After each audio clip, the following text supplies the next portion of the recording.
Reciban un saludo de parte de José Moncada desde Cordero, Estado Táchira. Aprovecho esta oportunidad para compartir con ustedes un poco a destiempo. Pido disculpas por eso, pero muchas circunstancias pues no me permiten estar al día con estas entregas finales.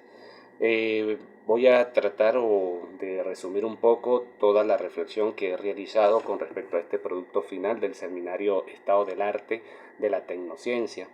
El ensayo lo enfoco sobre todo desde el punto de vista de la evolución de la tecnociencia, de las revoluciones industriales que ya la hemos estudiado, pero agregándole algo más un punto significativo, como es la perspectiva o la respuesta que ha dado el pensamiento ético-filosófico a esta línea de conocimiento, como es la tecnocientífica.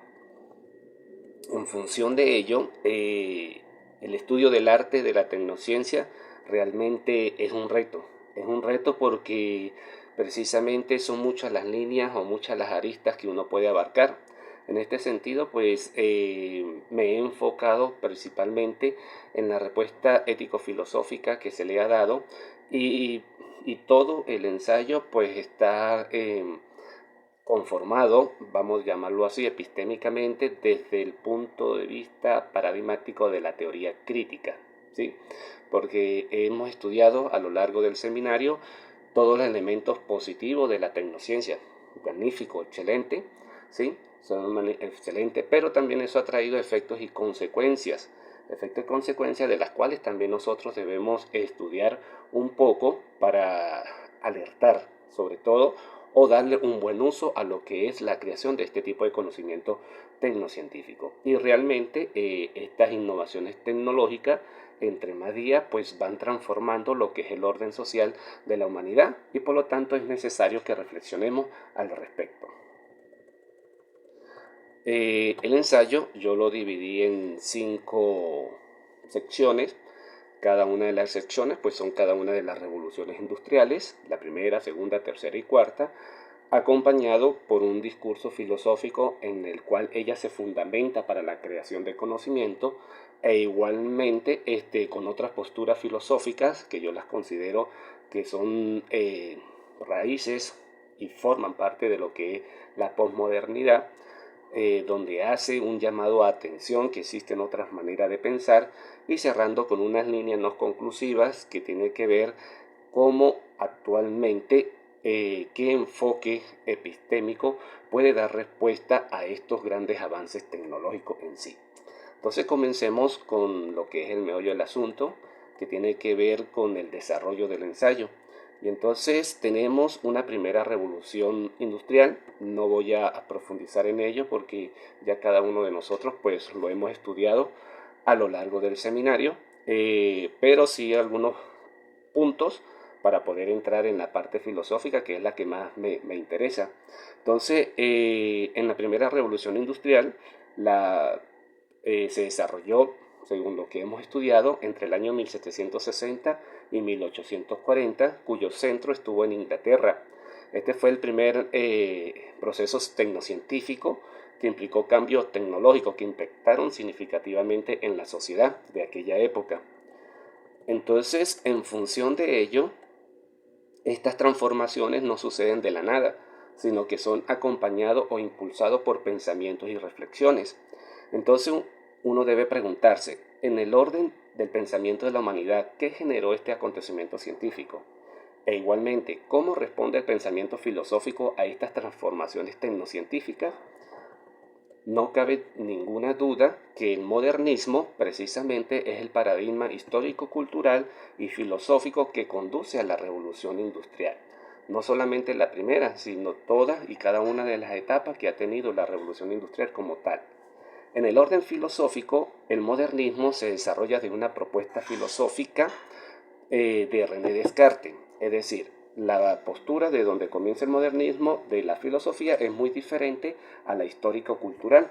Entonces, el modernismo a nivel filosófico se considera como padre o de donde se inicia es a través del pensamiento de René Descartes, cuyo hilo de especulación estuvo fundamentado en el racionalismo. En pocas palabras, lo que dice o anuncia es que todo conocimiento es generado a partir de la razón. Claro, no es el único que se da desde esa perspectiva. También existe otra línea donde tenemos a Francis Bacon, donde él plantea que el empirismo es otra forma de generar conocimiento, es decir, a partir de la experiencia. Entonces vemos allí dos ramas importantes que generan este proceso revolucionario o industrial o este cambio de la sociedad a partir de este desarrollo tecnocientífico, el racionalismo y el empirismo. Por supuesto, todo esto es acompañado también a partir del desarrollo de la ciencia moderna que se inició siglos atrás con Nicolás Copérnico, Johannes Kepler, Galileo Galilei. Estas tres perspectivas de pensamiento, bueno, van construyendo todo el trama que señala la nueva época que genera la revolución industrial. En este contexto, la conciencia del hombre con respecto a sus capacidades, así como las posibilidades de práctica de libertad e ingenio, van creciendo a medida que la modernidad se posesiona de todos los campos de la acción humana. Ahora bien, ya tenemos definido que la revolución industrial está acompañada epistémicamente por la modernidad, pero dentro de la pluralidad de pensamiento existen otras cosmovisiones en las cuales no solamente el hombre se queda como un espectador, sino también genera otras propuestas en las cuales hay que considerar. En esta época de la primera revolución industrial hay una propuesta bien significativa como la de Emmanuel Kant, donde él analiza la razón en función del conocimiento y que se puede poseer al margen de la experiencia. ¿Qué es lo que hace él? Trata de unir tanto la propuesta racionalista como la propuesta empirista y ofrece una alternativa nueva para poder comprender la realidad y de esta manera dar respuesta a esos cambios que están sucediendo en la sociedad. Esta línea se conoce como criticismo o idealismo trascendental.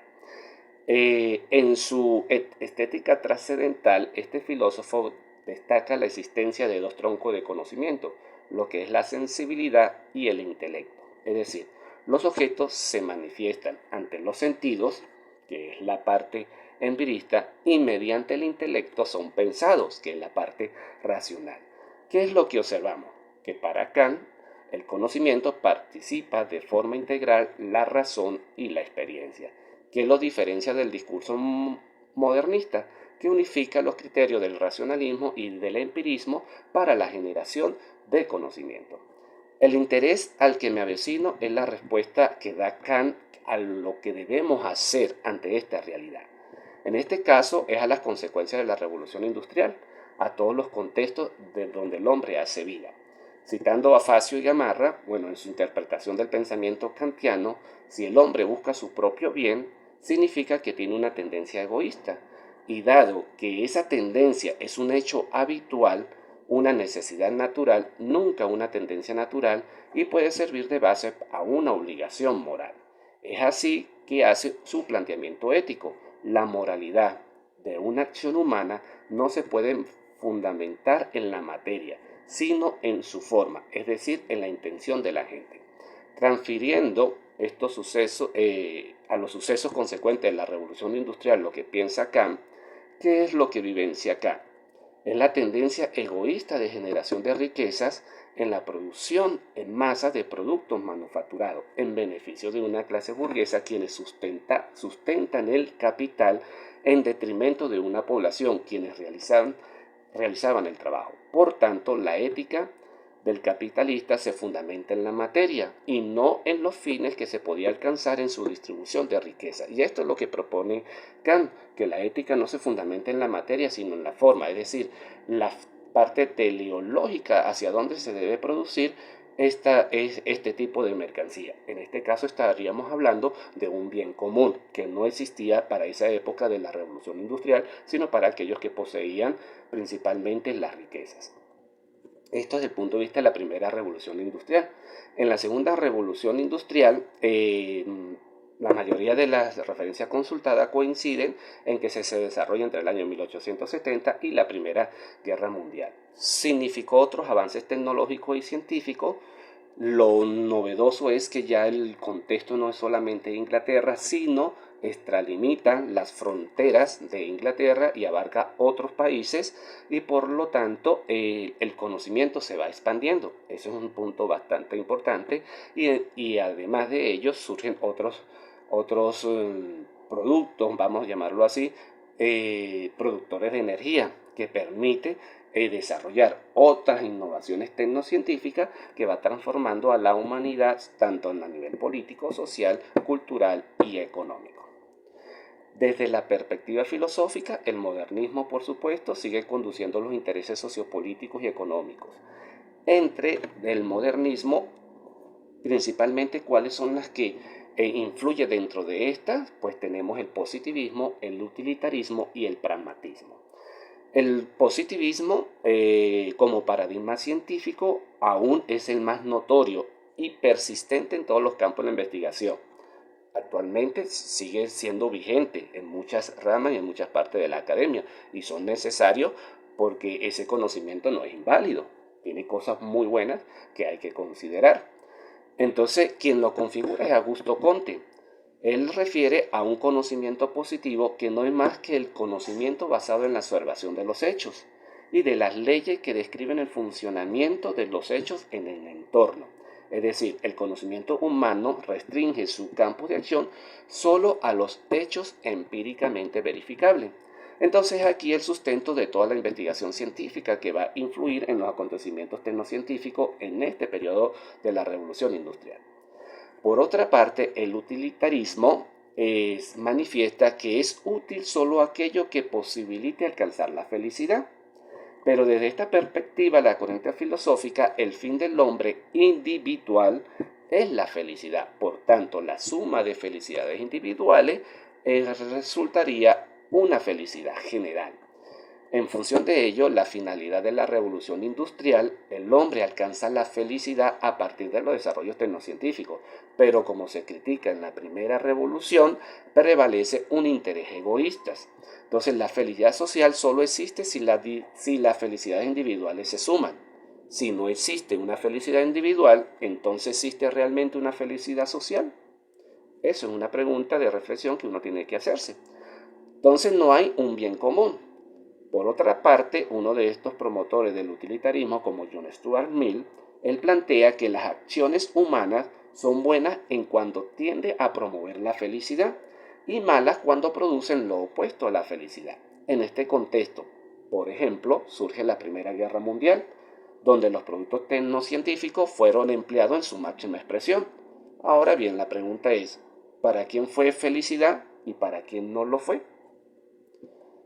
En cuanto al pragmatismo, cuyo padre es Charles Peirce, es una corriente totalmente norteamericana, cuya característica principal es que la validez de una teoría radica en su utilidad para la vida de un individuo y de la sociedad, es decir, en su capacidad de valer como guía de conducta práctica en el ámbito moral, religioso, científico y social.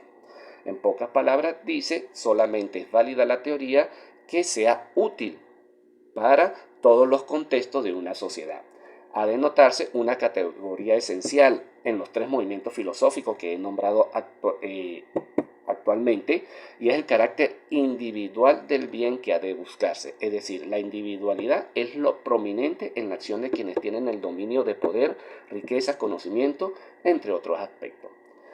Claro está, con estas posiciones comienzan a vislumbrarse las piezas que van a conformar un pensamiento postmodernista, no como una nueva etapa de pensar, sino más bien como otra forma de pensar. En esta línea crítica pues encontramos dos grandes pensadores, como son Karl Marx y Nietzsche. Sus pensamientos trascienden póstumamente y son una respuesta a lo sucedido durante la segunda revolución industrial. Es decir, que su pensamiento antecede a la revolución industrial, pero tenían esa capacidad de visualizar lo que podía pasar en un futuro y por lo tanto plantean unos constructos teóricos bien interesantes que pueden considerarse para la época. ¿Okay? Que eso es lo que pasa actualmente. La tecnociencia o el conocimiento tecnocientífico va avanzando tan rápido que el pensamiento reflexivo se queda atrás Entonces se queda atrás, pero de alguna manera u otra proyecta lo que va a suceder en un futuro.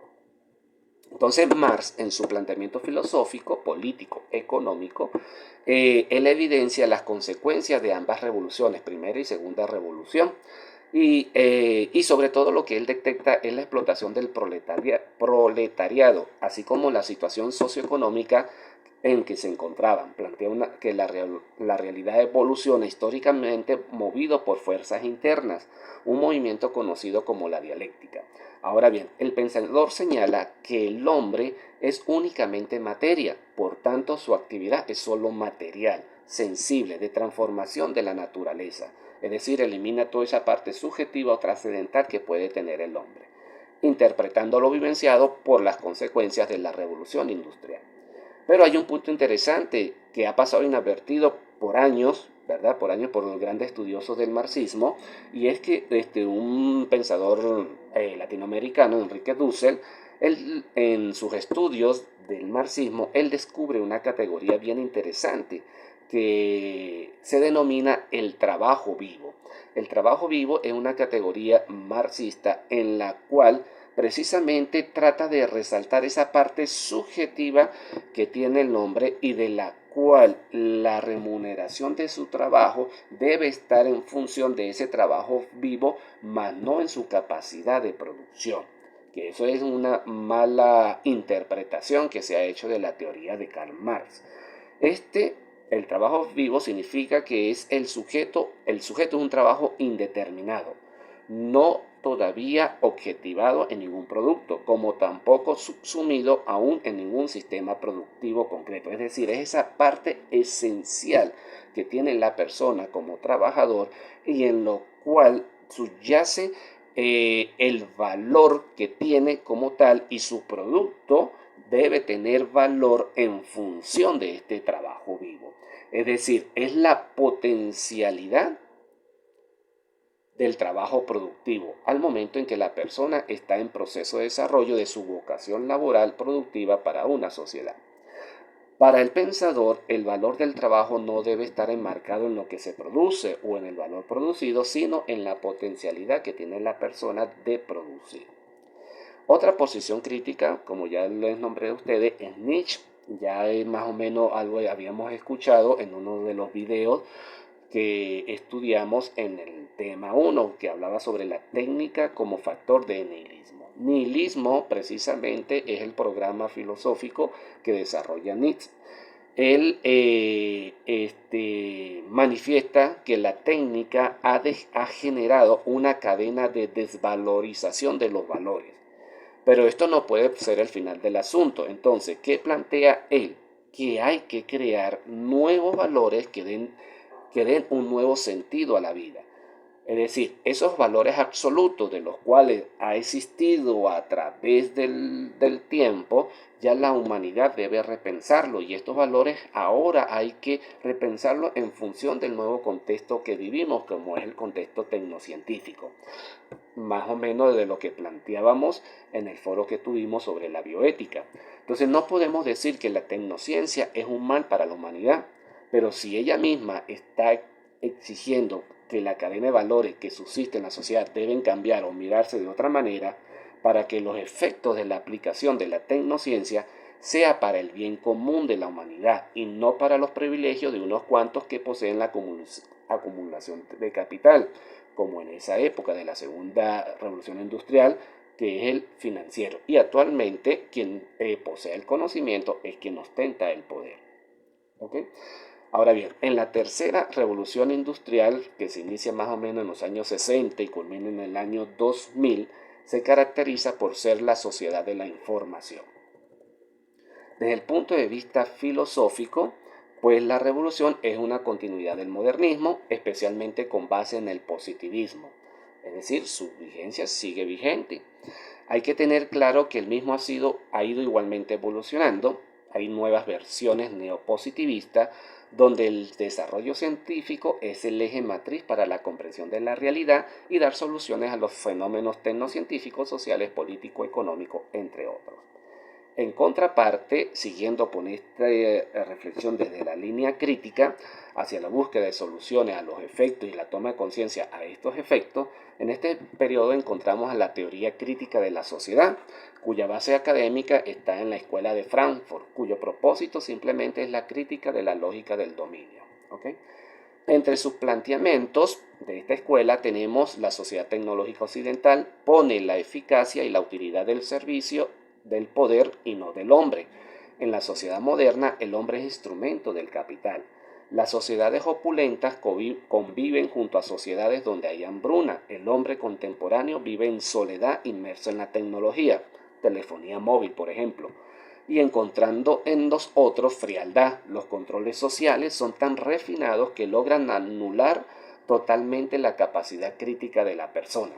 Por ejemplo, actualmente en nuestro país, las redes sociales es el punto donde la gente expresa todo su descontento social, económico y político en el que se encuentra y queda totalmente anulada la capacidad crítica de una forma más presencial.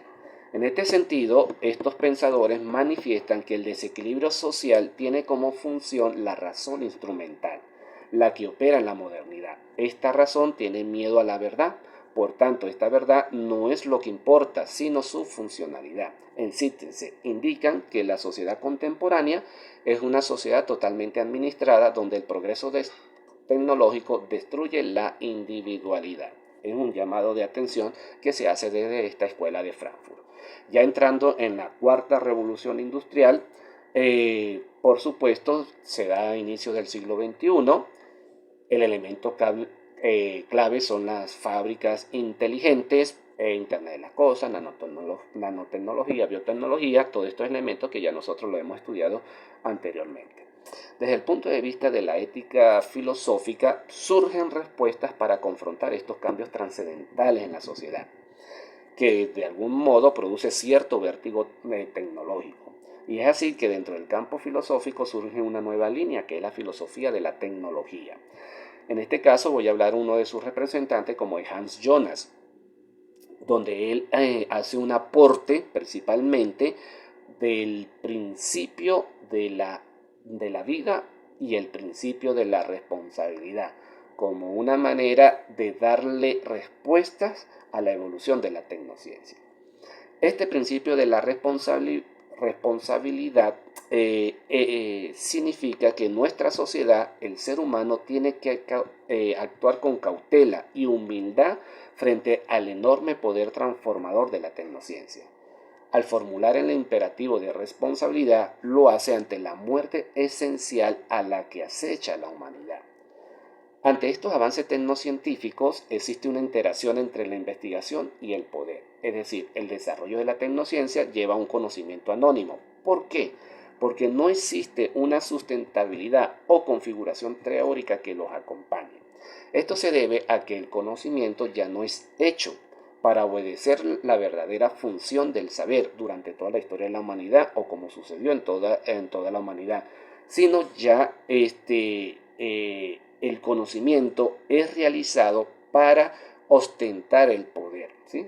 En este proceso de globalización. Entonces, no toda la información es dada a conocer, sino los grandes centros de conocimiento mantiene gran parte de la información oculta y no es alcanzable para todo. Entonces, Hans Jonas llama a que precisamente actuemos con un principio de responsabilidad en función de un bien común para toda la humanidad. Estos nuevos saberes son depositados en los bancos de datos y empleados de acuerdo a los medios disponibles y según las decisiones que los sustenten al poder. Por ejemplo, ¿cuántos casos de espionaje no se han denunciado por parte de las grandes naciones donde hay intentos de robarse información sobre la vacuna COVID? Y me pregunto, ¿no es toda la humanidad la que está padeciendo la pandemia? Entonces las grandes transnacionales o gobiernos luchan por quien logra primero la vacuna necesaria para el mercado. A esto es lo que se refiere principalmente Hans Jonas. Es notorio que las investigaciones son conducidas por instituciones tecnoburocráticas. La tecnociencia produce conocimientos que no son objeto de reflexión crítica, sino se transforman en reglas impuestas a la sociedad, donde la misma obedece como una máquina ciega del saber. Entonces revela el pensador, a partir del momento en que de un lado ocurrió el divorcio de la subjetividad humana reservada a la filosofía y la objetividad del saber que es propio de la ciencia, el conocimiento científico desarrolló la tecnología más refinada para conocer todos los objetivos posibles, pero quedó totalmente a la subjetividad humana. Se volvió ciego a la marcha de la propia ciencia, pues la ciencia no puede conocerse, no puede autoanalizarse con los métodos que dispone hoy en día. Simplemente lo que nos está llamando a decir que la ciencia implica un grado de subjetividad, porque quien la crea es el hombre, no es autónoma, no tiene conocimiento autónomo, no tiene forma de actuar autónoma. Entonces el propio hombre está precisamente resquebrajando todos esos valores que tiene o que ha construido a través del tiempo y se lo ha entregado, vamos a llamar, a su propio producto como es la ciencia. De este modo, para el principio de responsabilidad es necesaria la existencia de un sujeto consciente, porque el imperativo tecnológico actual elimina la conciencia, como lo vimos en el video sobre la técnica como productora del nihilismo. Elimina el sujeto, elimina la libertad en provecho de un determinismo, y es lo que anteriormente denominábamos el nihilismo. Ahora bien, para concluir, estas líneas de tecnociencia desde una perspectiva crítica y reflexiva va dirigido principalmente hacia lo que es la consolidación del desarrollo de las naciones, en especial aquellas que tienen cuotas de poder con respecto al conocimiento. Ya la riqueza o el capital no es quien genera riqueza, sino es el conocimiento quien genera esa riqueza. Entonces, quien posee el mayor conocimiento oculto es el que tiene el poder global y el dominio sobre los otros. En función de esta realidad latente en nuestra cotidianidad, ¿qué perspectiva ética, filosófica y epistémica nos acompaña en el proceso de reflexión necesaria a nuestro tiempo? Simplemente esta perspectiva es el enfoque integrador de la transcomplejidad. ¿Por qué? Este enfoque está acompañado de un contenido ético necesario a aplicar ante los efectos de la tecnociencia. Toda creación de la que somos testigos tiene un protagonista, y este es el hombre. El hombre tiene un fin último, y es el crecimiento de la libertad. Esto hay que divulgarlo, porque la tecnociencia debe ser enfocado en ello. La libertad es el estado potencial de la persona a llegar a ser. Y la innovación tecnológica existe porque el hombre dedicado a la ciencia la crea. Sin él no existiera. Pero esta creación humana le ha borrado al hombre mismo el carácter de subjetividad y sobre todo el nivel científico al cual ha de recuperarse. Sartre muy bien lo afirma al decir que el sujeto es un ser libre, un proyecto libre que vive subjetivamente. Desde esta perspectiva, el sujeto investigador, desde el enfoque integrador de la transcomplejidad, tiene una característica peculiar, y esa es la libertad, una libertad de acción, de mirar la realidad compleja, comprenderla, interpretarla, su libertad de narrarla, su libertad de hacerla existente. El investigador, desde el enfoque integrador transcomplejo, lo lleva a buscar nuevos caminos hacia la comprensión del mirar su entorno, y para realizar esta trascendencia como ser sujeto existente necesita de la unidad de la subjetividad, es decir, del yo conciencia, con la potencialidad de ser, que es la libertad. Esta trascendencia es clave porque la libertad en el sujeto es un estadio potencial de alcanzar las proyecciones de narrar la complejidad de su mundo desde una transdisciplinariedad. Estas características de potencialidad de la persona, que es libertad, demuestra que la misma naturaleza inacabada del hombre, por tanto, es reconocer que la realidad también es inacabada en su conocer. De aquí su libertad de investigar, indagar, reflexionar, comprender, interpretar la complejidad de la realidad desde una postura transdisciplinaria.